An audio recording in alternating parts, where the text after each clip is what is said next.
Okay बच्चों, we will do continue next video. A committee was formed at the village level which included elders, villages head and important adult citizen. जो committee होती थी village level पे, वहां पे एक समिति बनाई जाती थी गांव के लेवल पे, जिसमें कि उसमें एल्डर्स जो होते थे, बड़े बुजुर्ग जो होते थे, वो विलेज के हेड माने जाते थे एंड इम्पोर्टेंट एडल्ट सिटीजन्स, और जो बड़े एडल्ट जो सिटीजन्स थे उनको वहां पे रिस्पेक्ट, उनको इम्पोर्टेंट दी जाती थी, उनकी बात को माना जाता था। ठीक है, देन है आपका economic conditions during Gupta age. Gupta age में इकोनॉमिक कंडीशंस क्या थी, आर्थिक उनकी इकोनॉमिक्स स्थिति क्या थी उनकी। In economics terms Gupta age was a golden period. Farming, internal trade and international trade will vary developed. Special farming practices included annual 3-year and 5-year farming. Wheat rice in North India, sugarcane in Gandhar, grapes and kesar in Kashmir, and coconut in Kamrup were grown. Rice was grown in a large quantity in Bengal. Cotton of Gujarat and Sindh and silk was produced in Bengal. Trade of condiments and spices, silk and cotton had developed in South India. Okay? अब इसमें क्या था, जो गुप्त period था उसमें economic conditions जो थी वो कैसी थी, उस समय जो था आर्थिक जो इकोनॉमिक तौर पे टर्म्स के तौर पे क्या होता था, भारत जो था, इंडिया जो था, एक गोल्डन युग मतलब गोल्डन पीरियड माना जाता था, उसमें स्वर्ण युग माना जाता था गुप्त काल के टाइम में, क्योंकि इतनी उनके पास उस समय इकोनॉमिक का कंडीशन उनकी बहुत ही स्ट्रॉन्ग थी, इसलिए उसको एक गोल्डन पीरियड माना जाता था, यानी कि स्वर्ण युग माना जाता था। उसमें क्या था, मेन फार्मिंग थी एंड इंटरनल ट्रेड जो होता था, यानी कि आंतरिक व्यापार जो होते थे, एंड इंटरनेशनल ट्रेड जो होते थे, इज वेरी डेवलप, उसका बहुत ही डेवलप हुआ था, विकास हुआ था। स्पेशली जो फार्मिंग थी एंड प्रैक्टिसाइजेस थे, यानी कि जो मेनली जो फार्मिंग होती थी प्रणाली में वार्षिक जो होते थे, त्रिवर्षिक और पंचवर्षीय जो होते थे, वो प्रणाली यूज की जाती थी, है ना। स्पेशल जो फार्मिंग था, practices included annual and 3-year and 5-year farming. उस समय जो विशेष तौर पर जो कृषि की जो प्रणाली थी, उसमें वार्षिक 3 वर्ष के लिए और 5 वर्ष के लिए कृषि की प्रणाली थी। ठीक है, एंड जो क्या था बेटा, नॉर्थ इंडिया में क्या था, उसमें जो वीट होते थे, देन आपका वीट हो गया, राइस हो गया, उन सबको खेती होती थी। और गांधार में गन्ने की, शुगर केन की होती थी। कश्मीर में ग्रेप्स और केसर की होती थी। कामरूप में नारियल की खेती होती थी। बंगाल में अधिक मात्रा में वहां पे क्या होता था, किसकी खेती होती थी, बंगाल में ज्यादा से ज्यादा वहां पे राइस ग्रो होता था, धान की खेती होती थी। इसके अलावा गुजरात और सिंध में कपास की, बंगाल में रेशम का भी उत्पादन होता था। एंड जो हमारा इसके अलावा साउथ इंडिया में मिर्च मसाले, स्पाइसेस की, सिल्क की, रेशम और कपास का बिजनेस किया जाता था, उसका बहुत ही विकास हुआ था। ठीक है, king used to tax on 6 of the total production land was donated the Brahmins and temples. International trade was the epitome of Gupta age. Cotton, silk and spices were exported to Europe from India through Central Asia, while cotton, silk, spices, condiments and timber were exported to east and west of the world through international ports like Khambhat, Bharuch, Sopra and Tamrilipati, and gold, silver and other items were imported.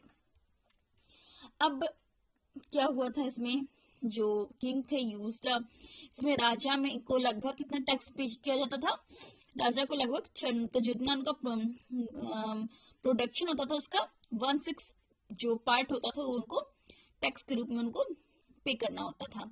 और जो ब्राह्मणी जो होते थे, और मंदिरों के जो भूमि दान में दी जाती थी, जो ब्राह्मणों और जो मंदिरों को दान में भूमि दी जाती थी उस टाइम। एंड इंटरनेशनल जो बिजनेस था, इंटरनेशनल ट्रेड जो था गुप्त काल की, बहुत ही इंपॉर्टेंट उनकी खासियत थी, एक विशेषता थी उस टाइम की।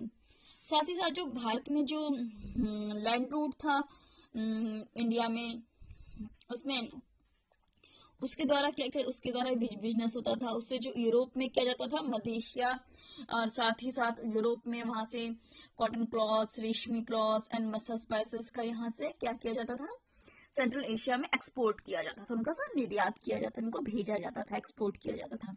साथ ही साथ जो खंबाल, भरूच, सोपारा और ताम्रलिप्ति जैसे जो इंटरनेशनल जो पोर्ट थे, वहां से विश्व के वहां पे पूरे वर्ल्ड में ईस्ट और वेस्ट में क्या होता था, पूरे विश्व के ईस्ट और वेस्ट में वहां पे कॉटन क्लॉथ्स, रेशमी क्लॉथ्स एंड स्पाइसेस, तेजपत्ता, इमारती कुछ लकड़ियां होती थी, वो सारी एक्सपोर्ट की जाती थी। इसके अलावा वहां पे जो गोल्डन और सिल्वर के भी जो चीजें होती थी वो भी एक्सपोर्ट की जाती थी। ओके, ये सारी चीजें भी एक्सपोर्ट होती थी। Then religious status. अब रिलीजियस स्टेटस कौन कौन से हैं, आप ये देखिए। आप religious status में Hinduism and India culture are seen in a full during Gupta age. The Gupta emperors gave Vaishnavism and status of the state religions.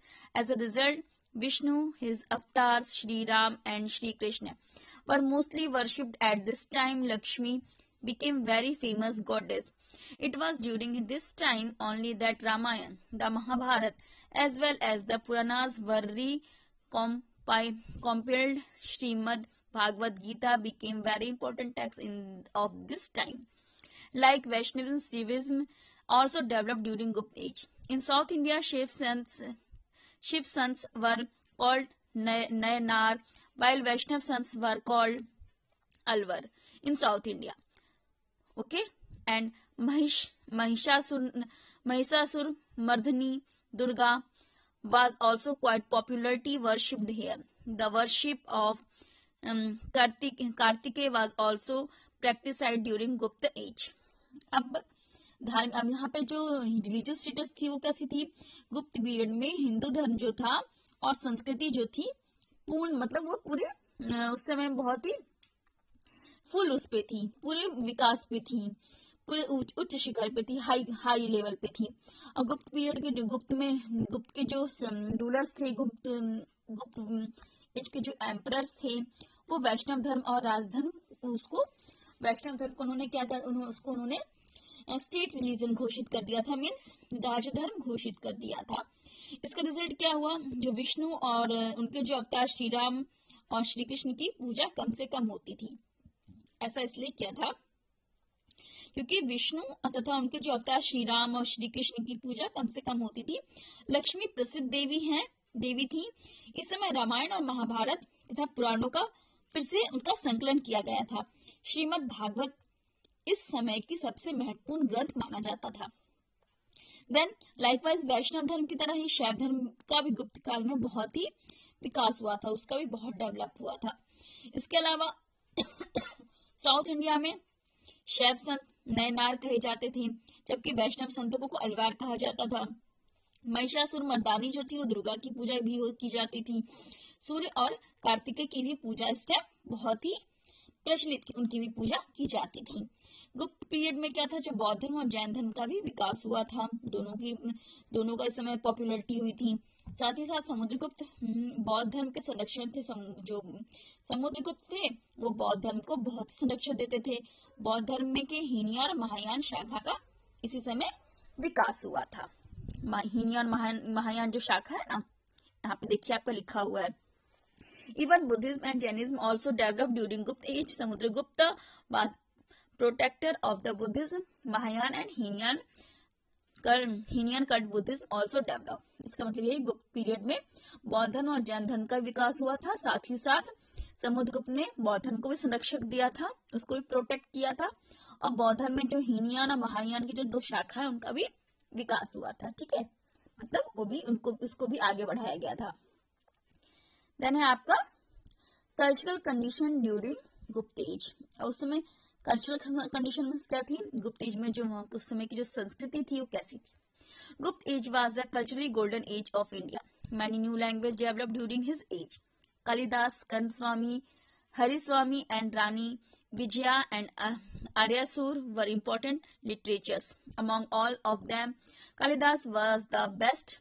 Kalidas is called the Shakespeare of India. Taking story of India epics, he wrote epics like Abhigyan Shakuntalam, Raghuvansham, and Meghdutam. Gupta age was era of the temple architecture. Gop in Gujarat. Parvati temple of Nachna, Kothar and temple of Jhansi are the first big temples of India. The Gupta age marked the being of the temple architecture. The idols of Durga, Buddha, Krishna and Shiv were made in large number. अब जो गुप्त period में क्या था, अब गुप्त period में उस समय में जो कल्चर के तौर पे देखा जाए तो गुप्त पीरियड जो था वो उसको गोल्डन समय माना जाता था, गोल्डन एज माना जाता था, स्वर्णिम काल माना जाता था। इस काल में अनेक नई भाषाओं का जन्म हुआ था, बहुत सारी नई लैंग्वेज डेवलप हुई थी। कालिदास, कंस, स्वामी, हरिस्वामी, रानी विजया तथा आर्यसूर इस समय के जो महत्वपूर्ण क्या थे, लिटरेचर्स थे, साहित्यकार थे। इनमें से जो कालिदास थे वो सबसे मतलब बेस्ट लिटरेचर्स थे, मतलब सबसे श्रेष्ठ साहित्यकार थे। कालिदास को भारत का शेक्सपियर भी कहा जाता है। उन्होंने भारतीय महाकवियों की कथा वस्तु को लेकर अभिज्ञान, जो भारत में जो महाकवि थे उनकी जो कथा वस्तु के डोट के जो एपिक्स थे उसके अकॉर्डिंग उन्होंने अभिज्ञान शाकुंतलम, रघुवंशम और मेघदूत जैसे महाकाव्य जो थे एपिक्स थे उसकी रचना उन्होंने की, जिसको महाकाव्य कहे जाते एपिक्स। गुप्त मंदिरों में उन्होंने स्थापत्य की रचना का काल भी का काल था। गुप्त पीरियड में बहुत सारे मंदिर भी बनवाए गए थे, जिसको कि उस समय मंदिरों का भी निर्माण करवाया गया था। एंड गुजरात में गोप, नचना, कोठार का जो पार्वती मंदिर एंड झांसी का मंदिर सर्वप्रथम ईंटों से बने मंदिर हैं। गुप्त पीरियड में इस दृष्टि से मंदिर का स्थापत्य प्रारंभ बताता है कि इसमें मंदिरों का स्टैब्लिश करने की स्टार्टिंग हुई थी। दुर्गा, बुद्ध, कृष्ण और शिव की मूर्तियां इसी समय से अधिक बनी हैं।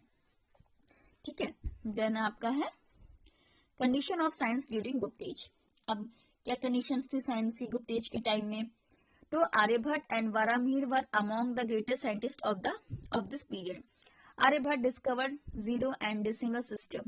Varamihir wrote an important text named Vrihad Sanhita, which was related with astronomy. Vaghavat wrote a great text of Ayurveda named Ashtang Hridaya. During this time, medicines developed for humans as well as animals. Even medicines were also discovered for elephant and horse. Chemistry also developed quite well. Its best example is iron pillar of Mehrauli near Delhi, which is not corroded even today also. अब बेटा इसमें क्या है, गुप्त period में जो conditions थी वो कैसी थी साइंस की? जो मतलब ग्रेट साइंटिस्ट थे आर्यभट्ट और वारामिहिर, वो इसी पीरियड में हुए थे। आर्यभट्ट ने जीरो की और दशमलव की जो दशमलव सिस्टम थी उसकी खोज की थी। वारामिहिर ने बृहद संहिता नामक जो एक खगोल शास्त्र मानते हैं इसको, एस्ट्रोनॉमी को हम हिंदी में खगोल शास्त्र बोलते हैं, खगोल शास्त्र की पुस्तक लिखी थी। साथ ही वाग्भट ने आयुर्वेद के क्षेत्र में अष्टांग हृदय, वाग्भट ने आयुर्वेद की फील्ड में लिखी थी अष्टांग हृदय की बुक लिखी, उस नाम से एक बुक लिखी थी। इस पीरियड में क्या था, जो मनुष्य और प्राणियों के लिए वैदिक शास्त्र लिखा गया था। जो during this time even the medicine also discovered the elephant and horse. एक मनुष्य और जो प्राणी थे, जीव जंतु थे, उनके लिए एक वैदिक शास्त्र लिखा गया था। हाथी घोड़ों की दवा की भी खोज की गई थी। एंड देन केमिस्ट्री में की भी, इसमें रसायन शास्त्र यानी केमिस्ट्री को भी डेवलप किया गया था, उसको भी और अच्छा उसका विकास किया गया था। इसके अलावा उसका सबसे जो मेन एग्जाम्पल है वो है दिल्ली के पास जो Mehrauli it is the best example of iron pillar of the महरा। इसका जो बेस्ट एग्जाम्पल है वो क्या, दिल्ली के पास जो आयरन पिलर है महरौली में, it is not corrected even today also. वो भी जो लोहे का जो स्तंभ बनाया गया उसमें आज भी जंग नहीं लगता। इसका ये मेन एक एग्जाम्पल दिया गया है उस टाइम में। ठीक है, अब आते हैं एम्परर हर्षवर्धन, सम्राट Harshvardhan. After Gupta age, the kingdom of Harshvardhan is considered as one of the important states of ancient India. He belonged to Pushyabhuti clan of Thaneshwar. Rajyavardhan and Harshvardhan were sons of Prabhakar Vardhan, while his daughter was Rajyashri, who was married to king of Kannauj, Dhruv God King Shashank and king of Malwa kidnapped Rajyashri and attacked on the kingdom, which created a major crisis. Rajyavardhan died while trying to save Rajyashri. अब ये वाला chapter आपको 7th में पढ़ने को मिलेगा. देखिए अब एवं गुप्त हर्षवर्धन के में क्या है. अब गुप्त वंश के बाद अब किसका टाइम आता है. भारत में हर्षवर्धन का शासन आता है, उसका उनका पीरियड आता है. अब गुप्त वंश के बाद प्राचीन भारत में जो एंशिएंट इंडिया थे उसमें राज्यों में हर्षवर्धन का राज्य माना जाता है. वे थानेश्वर के पुष्यभूति वंश के थे. उनका वो थानेश्वर से बिलोंग करते थे, पुष्यभूति वंश के. प्रभाकर वर्धन के पुत्र जो राज्यवर्धन और हर्षवर्धन थे, किसके पुत्र थे ये. प्रभाकर वर्धन के 2 पुत्र थे, राज्यवर्धन और हर्षवर्धन. उनकी एक पुत्री भी थी जिनका नाम था राजश्री. राजश्री का विवाह कन्नौज के राजा ध्रुवर्मन के साथ हुआ था. गौड़ राजा शशांक और मालव राज के जो राजश्री का अपहरण करके, उसका मतलब उसको किडनैप कर लेते हैं. गौड़ के राजा शशांक होते हैं और मालव राज ने राजश्री का अपहरण कर लिया, उसको किडनैप कर लेते हैं और राज्य पर आक्रमण कर देते हैं, जिससे कि बहुत बड़ी मतलब क्रिटिकल कंडीशन शुरू हो जाती है, पैदा हो जाती है. राजवर्धन की मृत्यु राजश्री को बचाने में हो जाती है. उस समय राजवर्धन की मौत हो जाती है. In such an emergency situation, Emperor Harsh ascended the throne in 606 AD. He saved Rajshri. Not only this, he started his proper rule in both the states Kannauj and Thaneshwar. अब इस कंडीशन में क्या हुआ, 606 में जब राजवर्धन की death हो जाती है तो जो हर्षवर्धन होते हैं वो 606 में राजगद्दी पे वो बैठते हैं और उन्होंने राजश्री को बचाया भी. और इतना ही नहीं, उन्होंने राजश्री के जो राज्य कन्नौज और थानेश्वर दोनों राज्यों पर अपना योग्य उन्होंने शासन भी किया. उन्होंने उसको एक प्रॉपर रूल उन्होंने स्टार्ट भी किया. ठीक है.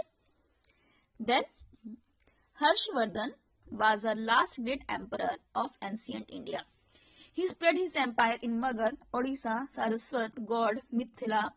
In contemporary states, Maitrak king Dhruvsen was his son-in-law. Pulkeshi II was the most powerful ruler in the south.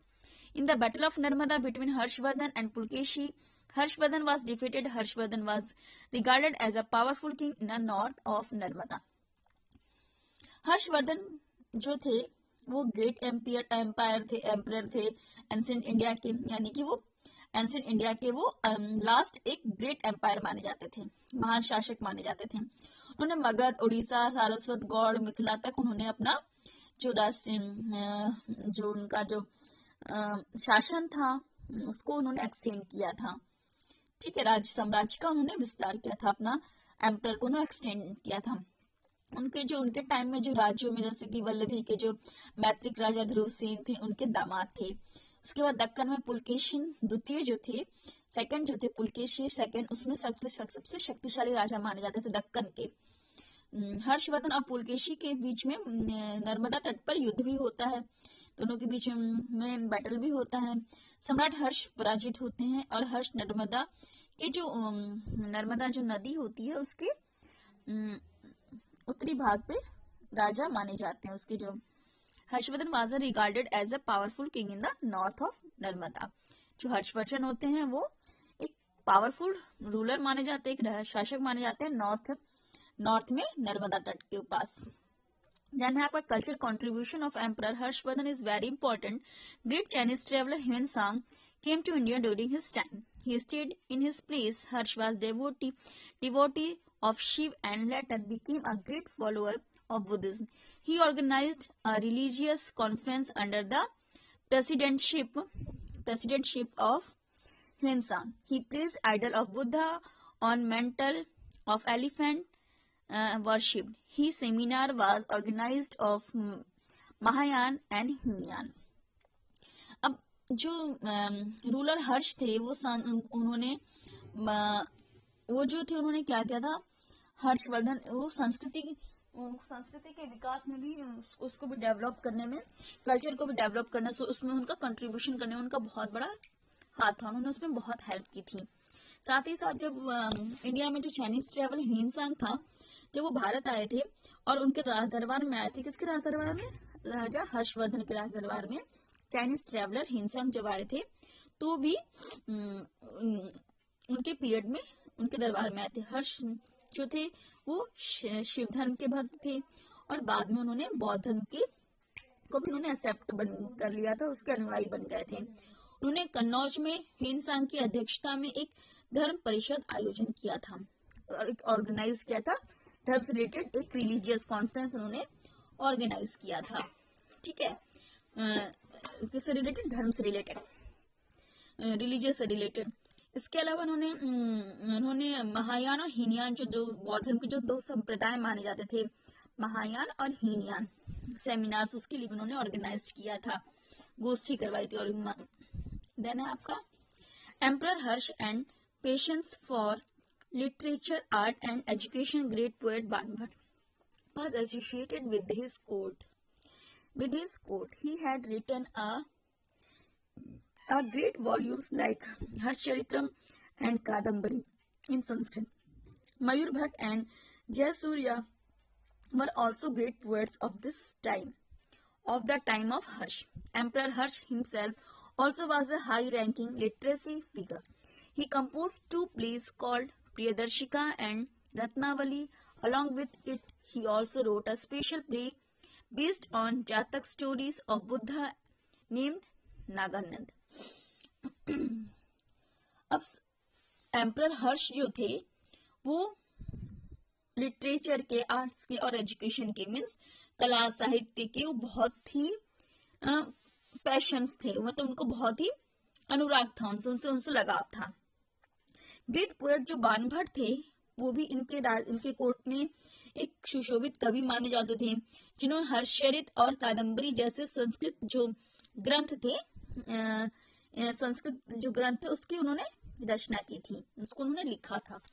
कौन कौन से, हर्षचरित और कादम्बरी किसने लिखा था, बाणभट्ट ने। ठीक है, जो मयूर भट्ट और उसके बाद जो मयूर भट्ट और जयसूर्य जो थे, उन्होंने भी, जयसन ने भी हर्ष के समय में महान कवि थे। बाणभट्ट तो थे ही मोस्ट कवि, उसके बाद मयूर भट्ट और कवि जयसन भी एक महान कवि थे उनके समय में। हर्ष स्वयं एक उच्च कोटि के साहित्यकार थे, वो खुद ही एक high great poet of literature थे, क्योंकि एम्परर हर्ष हिमसेल्फ आल्सो एक हाई रैंकिंग लिटरेसी फिगर, वो खुद ही एक उच्च कोटि के कलाकार भी थे, साहित्यकार भी थे। उन्होंने प्रियदर्शिका और रत्नावली नाम के दो नाटक भी लिखे थे। किसने लिखे थे, हर्षवर्धन ने प्रियदर्शिका और रत्नावली। साथ ही साथ भगवान बुद्ध की जातक कथाओं से ऊपर नागानंद नाम का विशेष नाटक उन्होंने लिखा था। हर्ष also formed friendly relation with other countries. He sent a delegation to China. Similarly, a Chinese delegation also visited India. In this way, Harsh was a high-ranking ruler. Concord administrator and literature, he donated the 100 villages to sustain Nalanda Vidyapeeth. अब हर्ष जो थे, हर्ष जो थे उन्होंने क्या किया था, हर्षवर्धन ने जो अन्य राजा जो थे, दूसरे जो राजा थे उसके साथ उन्होंने, उनके जो रिलेशंस थे अदर कंट्रीज के साथ बहुत ही फ्रेंडली थे, बहुत ही स्ट्रांग थे। उन्होंने सारे आसपास के जो कंट्रीज के साथ उन्होंने फ्रेंडली रिलेशन बना के रखा था।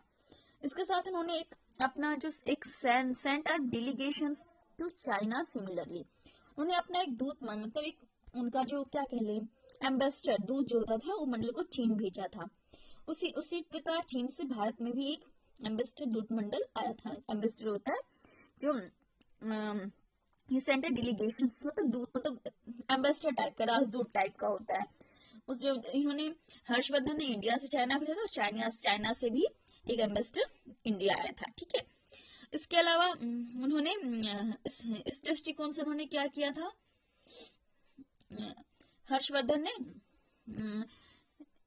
Harshavardhana high ranking ruler and conquered administration ही, हाँ, तो उन्होंने भी एक रूलर को चाइना भेजा था delegation. In this way Harsh was a high ranking ruler. इस पर क्या था, हर्ष जो थे वो खुद ही एक हाई रैंकिंग रूलर थे, मतलब एक दृष्टिकोण से हर्ष एक उच्च कोटि के शासक माने जाते थे। इसके अलावा वो एक विजेता भी थे, कॉन्क्योर एडमिनिस्ट्रेटर भी थे, माने एक अच्छे विजेता थे। साथ ही साथ वे प्रशासनिक और साहित्यकार भी थे। उन्होंने नालंदा विद्यापीठ के लिए 100 गांव भेंट में दे दिए थे। 100 विलेजेस उन्होंने मतलब एक तरह से दान कर दिया था, भेंट दे दिया था।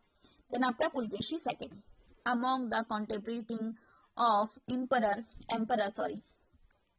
Emperor Harsh's times, Pulkeshi II was the most powerful Chalukyan king. He took the power from Rashtrakutas in Maharashtra and established a state. Pulkeshi II ruled for almost 40 years. He even defeated Emperor Harsh. He was a great winner after defeating Gangas of Maheshwar, Mauryas to Konkan. He received the title of Lord of South. He also defeated Lat, Malav, and Gurjaras. He was the ruler of all regions of Karnataka, Maharashtra, and Konkan. Just like Hers, he had also developed relations with other countries.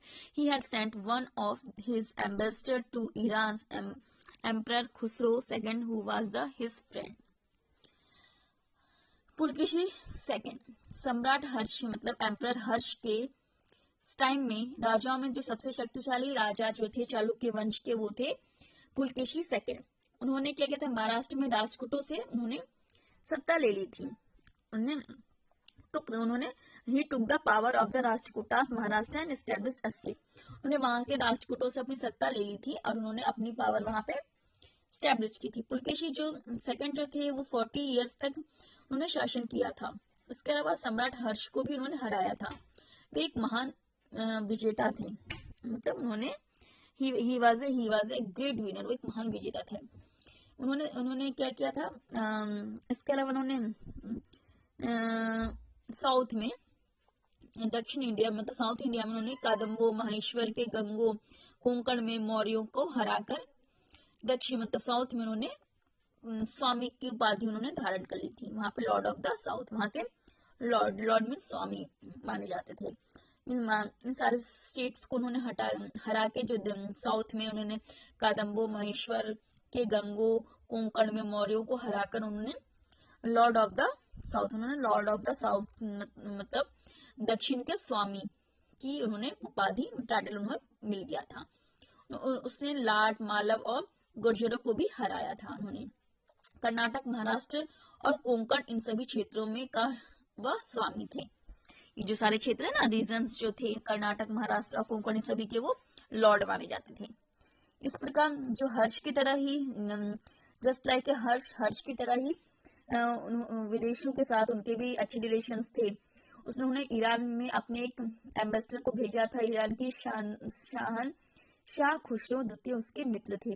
जो Iran के शासक जो थे, कौन थे, शहनशाह खुसरो, जो उनके थे अच्छे दोस्त माने जाते थे।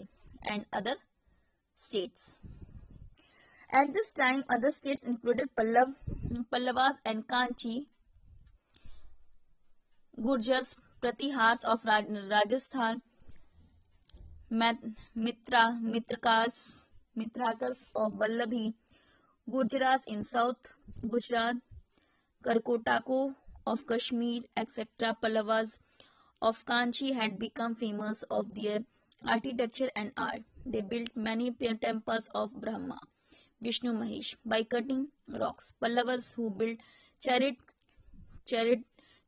temple on seashore have increased India's cultural prosperity. Kailashnath temple built at Kanchipuram can be considered as the best temple of that time. Other state में क्या था, जो अन्य इस समय में अन्य राज्य जैसे कि जो कांची के जो पल्लव थे, राजस्थान के गुर्जर, प्रतिहार, वल्लभी के मैत्रक, दक्षिण गुजरात में साउथ गुजरात में जो था वो गुर्जर, कश्मीर में करकोटक वगैरह का समावेश इन सब जातियां मिलती थी। इसके अलावा उन्होंने इसमें कांची के जो पल्लव स्थापत्य और कला के ये प्रसिद्ध थे। जो कांची के जो पल्लव थे वो आर्किटेक्चर वर्क के लिए और आर्ट के लिए बहुत ही फेमस थे। ठीक है, उन्होंने ब्रह्मा विष्णु और महेश की अनेक मूर्तियों और शिलाओं का निर्माण करवाया था। पत्थर को काट कर उन्होंने ब्रह्मा विष्णु की बहुत सारी मूर्तियां बनाई थी।